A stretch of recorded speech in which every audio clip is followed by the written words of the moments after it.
अस्सलाम वालेकुम दोस्तों, मैं हूं उमैर अदीज़ और आप देख रहे हैं यू आर अदीज़। आज हम आए हैं जैनपुरा में और जैसा कि आप पीछे पोस्टर देख सकते हैं, एसडीपीआई का नारा है एसडीपीआई का नारा है हर मजलूम हमारा है। यानी एसडीपीआई का यहाँ पे प्रोग्राम हो रहा है और यहाँ पे एसडीपीआई के कुछ लीडर्स कह सकते हैं, वर्कर कह सकते हैं। अभी इनसे हम इनका परिचय लेंगे, लेकिन सबसे पहले हम इनसे ये जानने की कोशिश करेंगे कि आखिर एसडीपीआई है क्या, क्योंकि बनारस में या यूपी में ज़्यादातर लोग नहीं जानते कि एसडीपीआई है क्या।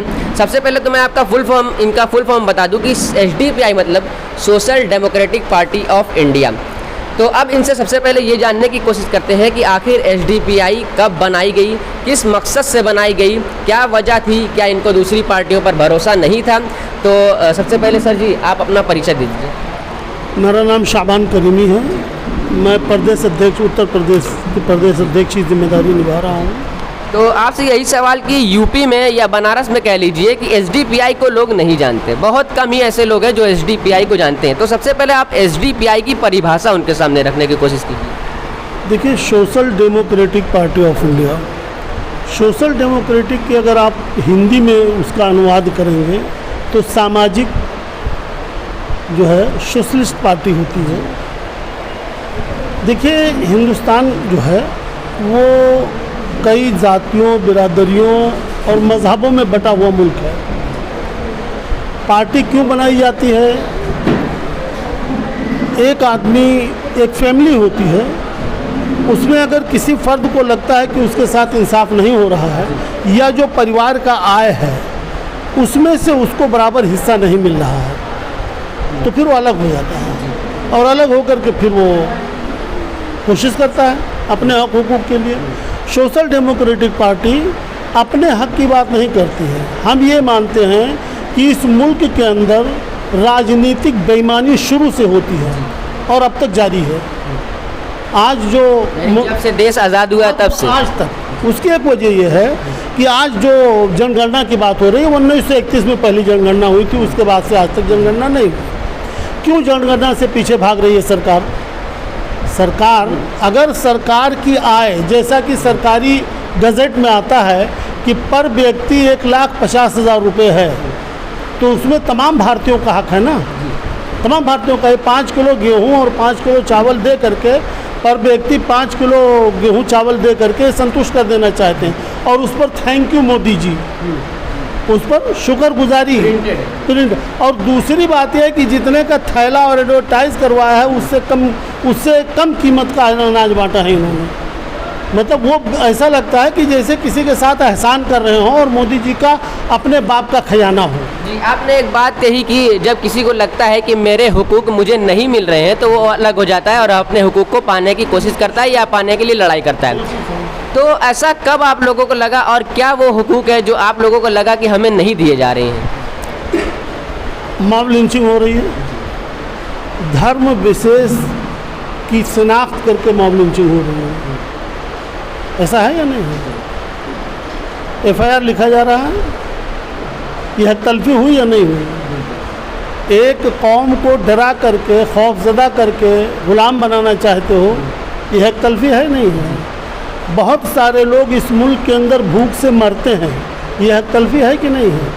जब हिंदुस्तान की तमाम आय पर तमाम कमज़ोर लोगों का हक है तो वो हक क्यों नहीं दिया जाता है? 5 किलो गेहूं चावल से तो उनका हक नहीं पूरा होगा। सपोज दैट जैसे कि 1 लाख रुपए या सरकार कहती है कि 1.5 लाख रुपए पर व्यक्ति पर ईयर इनकम है। मैं कह रहा हूं कि भाई जो वोट देता है और जिसको देता है वो उसको तो सरकारी पेंशन, चाहे वो एक दिन के लिए एमएलए बने, पूरी ज़िंदगी उसको सरकारी पेंशन मिलती है। वोटर को क्या मिलता है? जो अपना नुकसान करके एक दिन अपनी मजदूरी छोड़ करके वोट देने जाता है, उन्हें विधायक बनाने जाता है, उसको क्या मिलता है? जाहिर सी बात है कुछ नहीं मिलता है। अभी आप लोग यहाँ पे जो प्रोग्राम कर रहे हैं, हम जो मांग बता रहे हैं हम आपकी, हम चाहते हैं, हमारी पार्टी चाहती है कि जब तक के ये काम, जैसे कि 1.5 लाख रुपए क्या है, 50,000 रुपये उसमें से आप गरीबों को वोटर पेंशन जारी कीजिए। आप एक जो वोटर है, बालिग वोटर जो है, जो आप किसी भी पार्टी को जो वोट देता है वो वोटर है, उसको एटलीस्ट ज़्यादा नहीं, अगर आप 2,000 रुपये महीना देते हैं तो 12 गुना 24,000 दे रहे हैं। 1.25 लाख रुपये आप अपने सरकार चलाने के लिए रखिए, लेकिन जब इस तरह का बंटवारा आप करेंगे कि एक घर में 5 व्यक्ति हैं, 10,000 रुपये सरकार उसको दे, महीने का। साल का हम आपसे 24,000 ही मांग रहे हैं ना, तब तो ये लगेगा कि हाँ उसको भी लगेगा कि हम भारत देश के जो यानी हर वोटर को मिलना चाहिए, हर वोटर को मिलना चाहिए। कोई क्राइटेरिया नहीं हो कि कितनी इनकम है कितनी नहीं। दो एक चीज़ की क्राइटेरिया, जो इनकम टैक्स पे है उसको निकाल दो ना, जो इनकम टैक्स पे है उसको निकाल दो, बाकी तमाम लोगों को मिलना चाहिए। तभी तो वो लगेगा कि मैं भी इस घर का मेंबर हूँ, मैं भी इस देश का नागरिक हूँ, इस देश के फ़ायदे के और नुकसान के अंदर मेरा भी उतना ही हिस्सा है। अभी तो कोई समझ ही नहीं रहा, बस ये ठीक है, मतलब एक नशा पिलाया जा रहा है पूरे हिंदुस्तान को, एक नशा पिलाया जा रहा है कि वो इसका देशभक्ति का, उसी में लोग पागल हैं। यानी आपके हिसाब से सारी पार्टियां हुकूक नहीं देती हैं, चाहे वो समाजवादी हो, चाहे बसपा हो, चाहे भाजपा हो। बिल्कुल एसडीपीआई का मानना है कि हर आदमी जिन्होंने पार्टी बनाई है और तमाम लोगों के हुकूक की लड़ाई लड़ने के लिए वादा तो किया, लेकिन लड़ाई नहीं लड़ी। जब लड़ाई लड़ के कामयाब हुए वो लोग और जब सरकार में हिस्सेदार हो गए या सरकार बना लिए, तो फिर उन्होंने पक्षपात किया है और ये पाए सबूत तक है। आप भी वो जानते हैं, कश्मीर से कन्याकुमारी तक, आसाम से जो है बहुत गुजरात तक, जहाँ भी उठा करके देख लीजिए, जो है ना हर जगह पक्षपात हुआ है। और ये सिर्फ एक नारा है कि राजनीति सेवा है, नहीं, एसडीपीआई का नारा है कि मतलब जो है ना सेवा नहीं, ये SDPI not for cause, it's for not for career, it's for cause. SDPI का जो नारा है कि ये कोई जो है ना कैरियर बनाने का नहीं है, ये सेवा का क्षेत्र है। तो सेवा का जब क्षेत्र है तो पहले सेवा में उतर के दिखाओ ना, पहले सेवा में उतर के दिखाओ। हमारे साथियों के पास फुटेज होगा, हमारे साथी, हमारे कैडर्स नालियां साफ करते हुए नजर आ रहे हैं, जो बाद में जाकर के जीते हैं और कारपोरेटर बने। जानकारी के हिसाब से शायद ये पार्टी 14 जनवरी या 14 जून 2009 में बनाई गई थी। 21 जून 2009 21 जून 2009 में 21 जून 2009। तो उसके बाद से आप लोगों ने जहाँ भी इलेक्शन लड़ा तो वहाँ क्या सीटें निकली? हाँ। हम लोग जो इलेक्शन लड़ते हैं वो निचली सतह से इलेक्शन लड़ते हैं। हम एमपी एमएलए से नहीं शुरुआत करते हैं, हम लोगों को झूठा ख्वाब नहीं दिखाते हैं। हमारी पार्टी निचली सतह से इलेक्शन लड़ती है, उसमें हमारी हर जगह हर स्टेट में कामयाबी है। आप उठा के देख लीजिए, अभी पिछले साल 251-52 सीटें हमारी कारपोरेटर और इसकी जो है प्रधानी की और जिला पंचायत की तमिलनाडु के अंदर हुई, 100 कुछ सीटें हमारी केरला के अंदर हुई, राजस्थान के अंदर हमारे 3 चेयरमैन हैं और बहुत सारे कारपोरेटर हैं। इसी तरह से बंगाल भी कारपोरेशन होगा। जहाँ जहाँ हमारी पार्टी काम कर रही है तो हम निचली सतह से इलेक्शन शुरू करते हैं। हम वो बोझा उठाते हैं जो हम उठा सकते हैं। बुनियाद पहले मजबूत करें हम, ये हमारा तरीक़ेकार है।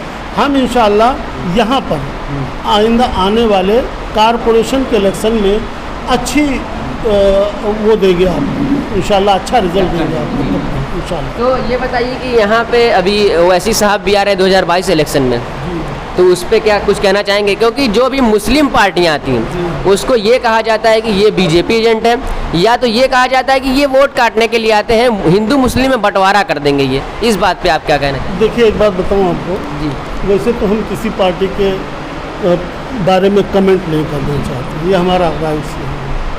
2 नज़रियात हैं जो मुस्लिम पार्टियाँ जिनकी बात आप कर रहे हैं जी। किसी पार्टी का नज़रिया है इत्तेहादुल मुस्लिमीन, मुसलमानों में इत्तेहाद पैदा हो। हमारे पार्टी का नज़रिया है इत्तेहाद बैनुन नास, पूरी दुनिया के इंसानों में इत्तेहाद पैदा हो। ये फ़र्क है, मैं इससे ज़्यादा कुछ नहीं कहना चाहता हूँ। हमारी पार्टी का नज़रिया इत्तेहाद बैनुन नास है। हम तमाम लोगों के साथ भाईचारा और इत्तेहाद पैदा करना चाहते हैं, नॉट फॉर ओनली मुस्लिम। तो हम परवेज़ भाई आपसे पूछना चाहेंगे कि एसडीपीआई को मैं देखता हूं कि लोग मुस्लिम पार्टी के नज़रिए से देखते हैं, तो आखिर ऐसा क्यों है कि अगर हम भी मुस्लिम पार्टी बनाएंगे और वो हिंदू पार्टी बनाएंगे तो हम में और उनमें फ़र्क क्या रह जाएगा? जी, मेरा नाम परवेज़ अहमद है, मैं बनारस जिला अध्यक्ष। देखिए, मुस्लिम पार्टी के नाम से नहीं जानी जाती है। आप देखेंगे एसडीपीआई का जो काम है वो किसी के भी संग जुल्म हो रहा है, चाहे वो किसानों के साथ आज कृषि कानून को लेकर के है, वो वहाँ कोई हिंदू मुसलमान नहीं है। ये हमारी पार्टी का नाम भी कोई हिंदू मुसलमान नहीं है। सोशल ऑफ इंडिया जो एक सेकुलर और डेमोक्रेटिक तरीके से काम कर रही है। इसी तरह से जो भी मसाइल जिसके संग भी जुल्म हो रहा है वहाँ पर हम लोग खड़े हुए नज़र आते हैं। आप पूरे कहीं पर भी किसी का भी वाक़या दे दे, दलितों के संग रेप हो रहा है, हाथरस में आप देख लीजिए क्या हो रहा है। अभी कल की जो घटनाएं हुई हैं आप देखिए, चूड़ी के मामले में जो उनको मारा गया है उनके संग SDPI खड़ी है। तो जहाँ पर भी मजलूम के संग कहीं पर भी किसी भी तबके किसी भी बिरादरी जात के हों उनके संग अगर जुल्म हो रहा है तो SDPI उनके साथ खड़ी है। और धर्म जात यहाँ पर कुछ भी नहीं है। और हमारी पार्टी खुद भी धर्म जात परिवारवाद पार्टी नहीं है, बल्कि एक सिस्टम है, उस सिस्टम के थ्रू चलती है। जी, तो एक सवाल मैं भूल गया, बहुत ही अहम सवाल, कि यहाँ पे क्या प्रोग्राम हो रहा था अभी? जी, यहाँ पर देखिए बनारस में अल्हम्दुलिल्लाह काम हो रहा है SDPI का। तो यहाँ पर नीचे आप देख सकते हैं कि पॉलिटिकल एजुकेशन प्रोग्राम है, यानी सियासत। आज देखेंगे कि हमारे समाज के लोग सियासत को समझते ही नहीं हैं। सियासत में सिर्फ एक वोटर के तौर पर बने हुए रहते हैं। कोई समझता है इनको दे करके हमारा फ़ायदा हो जाएगा, कोई कम समझता है इनको। तो हम लोग बतौर वोटर नहीं बल्कि अपनी जिम्मेदारी को समझें, सियासत क्या है उसको समझने के लिए आज हम तमाम लोगों के संग, पब्लिक के संग हमने ये प्रोग्राम किया है, ताकि सियासत को समझिए फिर उसके बाद वोट करिए। सियासत नहीं समझेंगे तो आपको हमेशा सिर्फ यूज़ किया जाएगा।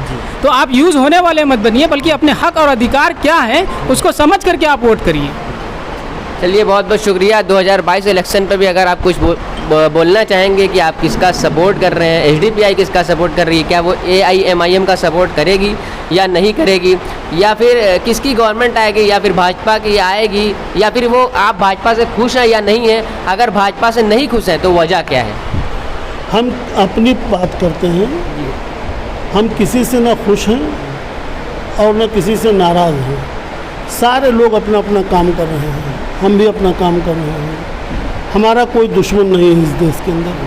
हमारी एक आइडियोलॉजी है, उस आइडियोलॉजी के ऊपर हम लोगों को, अपने लोगों को एजुकेट करते हैं। रहेगा सवाल ये, आप जो कह रहे हैं कि भाई मुस्लिम पार्टी है, ये लोग कह रहे हैं, ना हमारा संविधान कह रहा है पार्टी का, और ना पार्टी के नाम से ऐसा लगता होगा आपको कि ये कोई मुस्लिम पार्टी है। रह गई यार ये कि मतलब इसके जो जिम्मेदारान हैं या इससे जुड़ने वाले जो लोग हैं वो ज़्यादातर मुस्लिम हैं, इसलिए ऐसा लोगों का नज़रिया है। लेकिन हम कोशिश कर रहे हैं और लोगों को साथ में लाने की। अब सबकी अपनी अपनी पार्टियां हैं, ये तो आप जानते हैं। बहुत थोड़े लोग, चंद लोग हैं, चंद जमातें ऐसी हैं या चंद बिरादरियां ऐसी हैं जिनकी अपनी पार्टी नहीं है। बाकी तमाम बड़ी बिरादरियों ने तो पार्टी बना ली और वो सब अपने अपने झंडे के नीचे मजबूती के साथ खड़े हैं और आज सपा से अलग करते हैं और भाजपा से अलग तोड़ कर रहे हैं। हमारा ऐसा कोई मंशा नहीं है, ना हम किसी के फेवर में हैं ना किसी के अगेंस्ट में हैं।